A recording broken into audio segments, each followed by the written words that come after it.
first of all, I want to say that the teachers, the unions, they have a right to protest, but they must do so within the context of the law.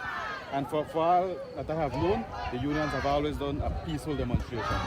So they are within their rights. Right now, they're very close to the event, though. Have they been sanctioned to be here? The event has concluded, so they are not in breach of any of the condition of the bonds. And then the security threat is at a minimum at this point. Yes, the security threat here is at the minimum. Talk a bit about what it took to organize this event. We saw police officers scattered across the ring road today. That's a lot of resources.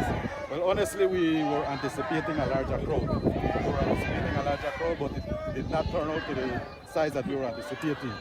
But our policing efforts are based on our threat assessment.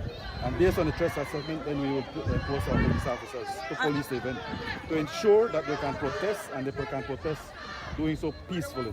And then because you had invested so much of the resources here, in terms of the attention in Belize City, I know aside from the detention of the 60 plus youths or men under the SOE, can you speak to that, the kind of policing resources you have in the city? Now, the police officers that are engaged in this activity today are police officers from within Belmopan and the Crown District.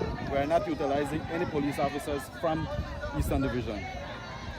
Sir, can you talk about this? The officers face any resistance or any difficulties this morning dealing with the demonstration? No. For the most part, the teachers have been very peaceful.